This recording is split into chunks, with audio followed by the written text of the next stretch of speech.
같은 얘기 좀 들어가게. 별 얘기 좀 해도 돼요. 녹화되고 좋죠. 자, 우리가 저번 시간에 뉴턴의 운동법칙 3가지까지 우리가 했었습니다. 기억은 날 거예요, 오빠는. 뉴턴의 운동법칙을 배웠는데 첫 번째 법칙. 간성의 법칙이었죠. 자, 간성은 뭐였어요? 간성이 뭐예요? 물체의 상태를 유지하려는 성질. 그렇지. 물체의 그죠. 물체의 운동 상태를 유지하려는 힘. 근데 여기서도 어떻게 보면 운동이 아니잖아요. 정지되어 있는 거. 그 포괄적인 뜻으로 우리가 그렇게 쓰고 있죠? 그리고 운동 상태를 유지하려고 하는 현상을 간성이라고 합니다. 이 현상은 크게 2가지로 우리가 나눠서 봤죠. 정지한 물체는 계속 정지하려고 하고, 운동하는 물체는 등속 운동하려고 하죠. 오케이? 이때 간성에 영향을 주는 대표적인 친구가 질량이었어요. 질량이 클수록 간성은 커진다. 무거운 물체일수록 천을 땡겼을 때 계속 정지하려고 하는 힘이 더 컸어요. 가만히 있었죠? 질량이 간성에 영향을 주네요. 자, 2번째 운동법칙 2번째 가속도. 좋습니다. 가속도가 뭐였어요? 가속도라는 용어는 뭘까요? 오빠 아는 거 얘기하면 돼. 속도가 커지는 정도. 우리 커지는 정도. 와, 표현 되게 좋네요. 알아듣기 쉽게. 속도가 커지는 정도가 가속도야. 이렇게 가르칠까 앞으로. 자, 속도가 커지는 정도지. 그거를 이제 속도의 변화량이라고 하죠. 좀 더 단순 무식하게 설명하면 1초에 속도의 변화량이 얼마나 커지는지 작아지는지 보는 거예요. 맞죠? 가속도 운동인데 이때 얘는 2가지에 대해서 우리가 볼 수 있어요. 우리가 자전거를 탈 때 페달을 밟는 힘이 셀수록 갑자기 속도가 빨라질 수 있겠죠. 속도가 빨리 변할 수 있겠죠. 즉 힘이 세질수록 클수록 가속도의 변화량이 크다. 질량이 무거울수록 속도를 내 마음대로 빠르게 하기가 어렵겠네요. 질량이 클수록 가속도의 크기가 작다. 속도의 변화량이 적다. 그래서 커질 때 커진다. 얘는 비례였고요. 커질 때 작아지는 거. 얘는 반비례였어요. 오케이? 가속도는 뭐다? 비례한 거 위에, 반비례한 거 어디? 밑에. 해서 A는 N분의 F인데 결국 양변에 M 곱하면 F는 MA. 이렇게 해서 우리가 공식을 외웠던 것 같아요. 3번째 한번 볼까요? 기억나서 바로? 작용, 반작용. 그렇지. 작용과 반작용. 작용과 반작용 하니까 누가 생각난다 했죠? 비교할 때? 누구? 힘의 평형. 그렇지. 힘의 평행.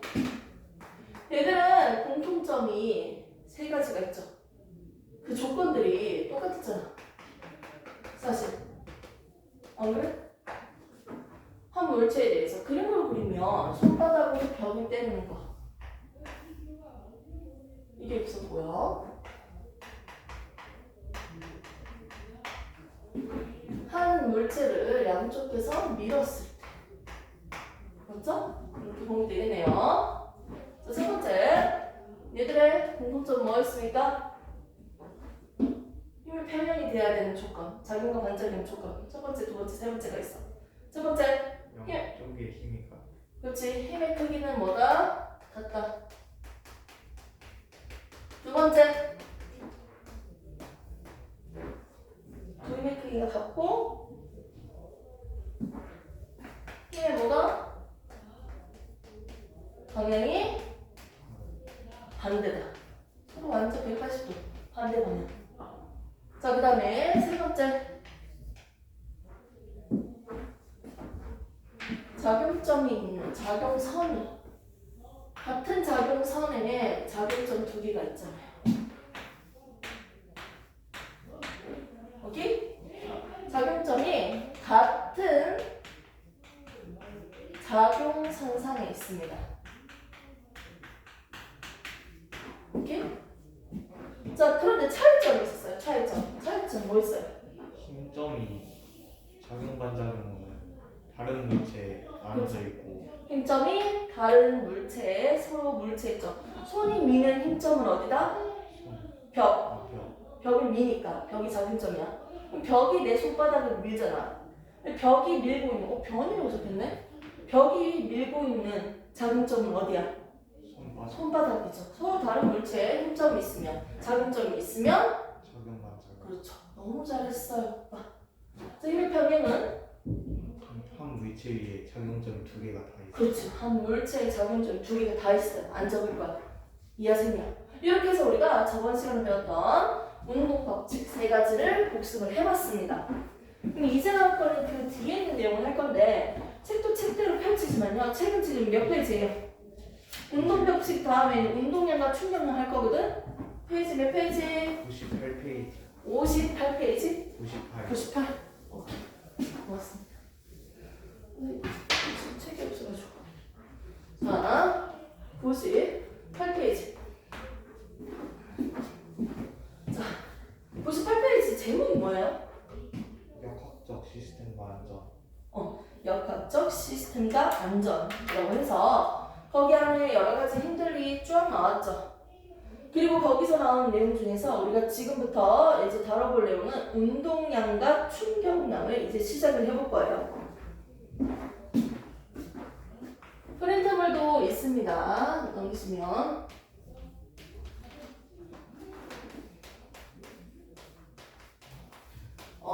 이런 수업들 자체는 선생님이 사실 교재에 있는 내용 측면으로 그냥 설명하기보다는 내가 이해한 방식으로 설명을 하는 건데 자, 맨 처음 나오는 게 운동량과 충격량에서 운동량이 먼저 나오고 있어요. 단위에 대해서 우리가 알고 있고요.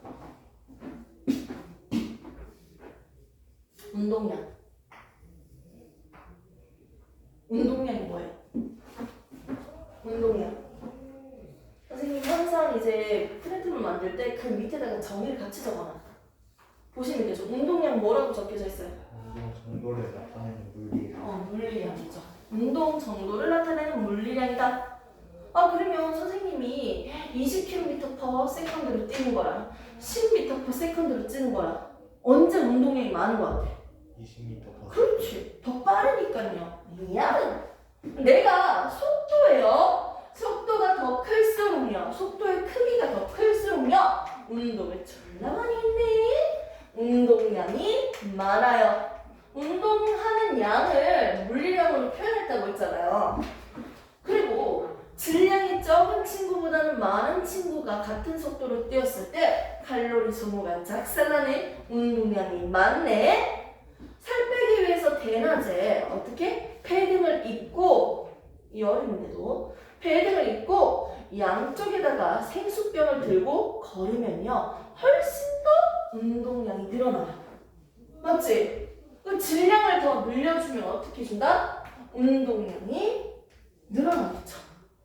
커질 때 커진다. 즉 운동량 필요 적어보겠습니다. 인마는 각각에 대해서 어떻게 된다? 비례한다. 그래서 분자에다가 이렇게 표시할 수 있습니다.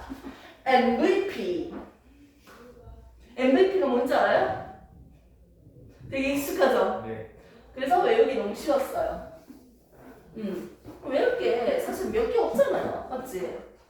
속도 속력은 이미 다 머리 들어가 있으니까 외울 게 없잖아요. 맞죠? 자, 운동량에 대한 공식을 우리가 이렇게 쓸 건데 그래도 단위에 대해서 한 번 더 체크를 한번 해보도록 합시다. 운동량을 보니까 질량 곱하기 속도입니다. 나와 있어요.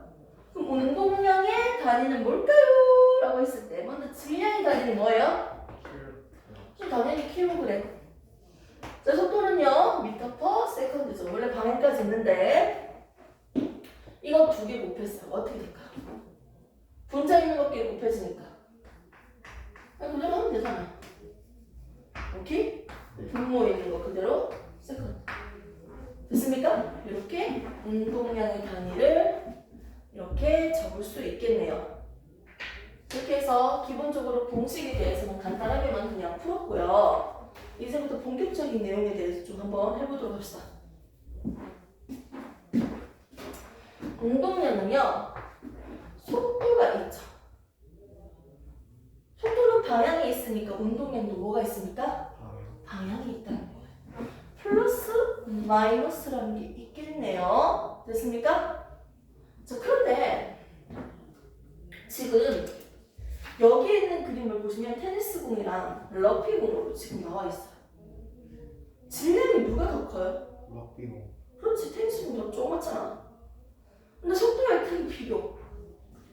테니스공이 훨씬 테니스공이 더 빨라요.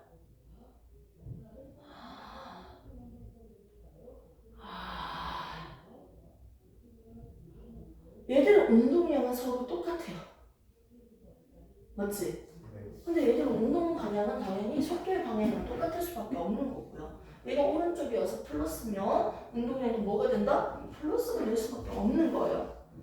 이렇게 해서 운동량이 운동하고 있는 물체를 두 개를 비교했을 때 운동량이 서로 똑같고 질량이 더 큰 물체일수록 속도가 더 빠르다는 걸 지금 봤습니다.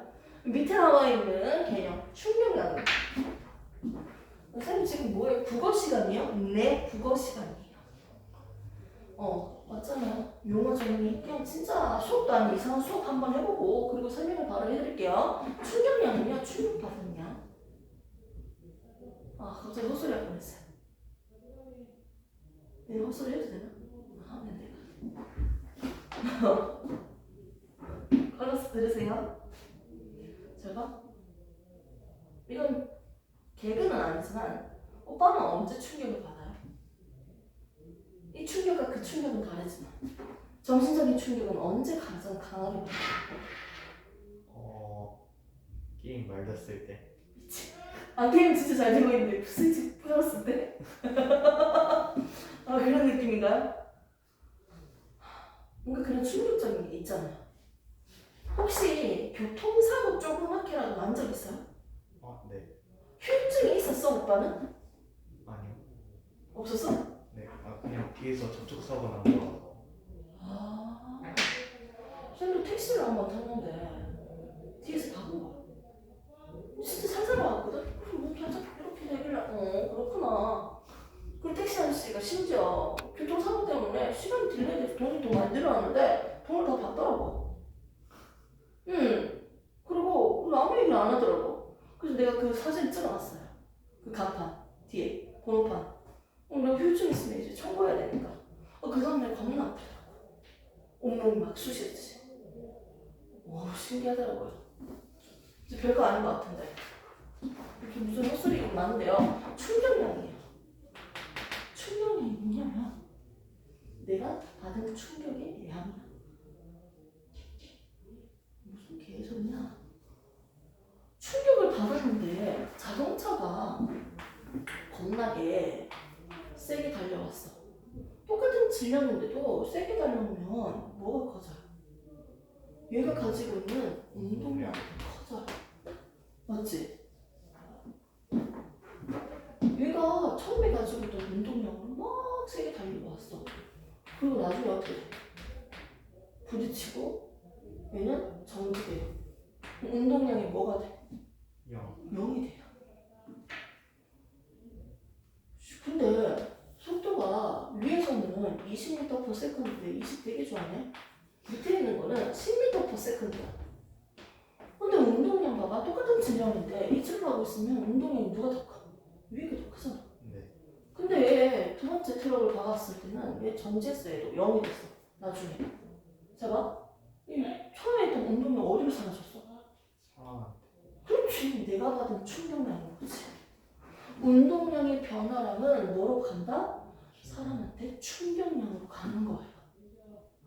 사라졌잖아. 그럼 운동량이 이만큼 바뀌잖아. 이 정도 없어졌잖아. 어디 갔다? 충격량으로. 그럼 밑에서 봐봐. 처음부터 애초에 운동량이 적으면 충격량도 적겠지. 네. 맞죠? 그래서 운동량이 더 클수록 이만할수록 어떻게 된다? 충격을 더 많이 받겠구나.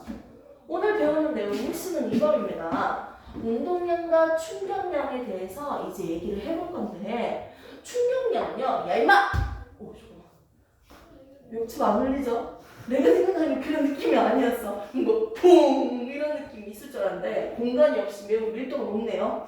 그래서 손만 아프고 딱 때렸는데 여기 이 힘이 클수록 내가 때렸을 때 힘이 클수록 어떻게 된다? 충격량이 더 큰 거잖아.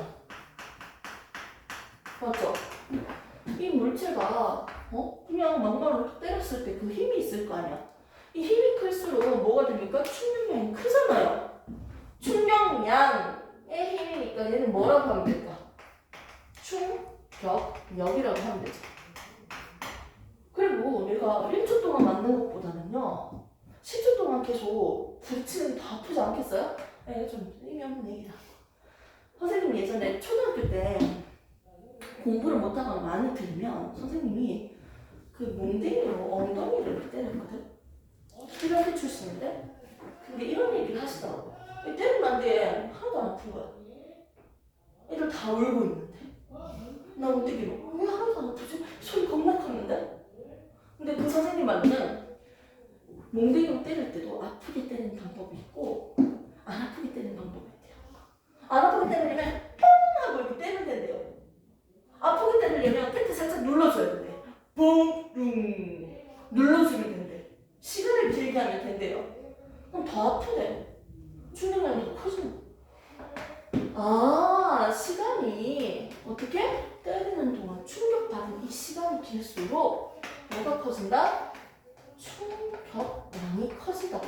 이건 의미적인 설명으로 일부러 이해시키려고 한 거예요. 힘이 클수록 충격량이 크고 시간이 길어질수록 충격량이 크잖아요. 결국은 힘과 시간에 대해서 어떻게? 각각 비례하기 때문에 충격량의 공식은 뭐가 나온다? I. 충격량의 공식은 F 곱하기 시간입니다. 지금 나오는 공식은 딱 두 개가 있습니다. 그리고 물체가 처음에 운동량을 가지고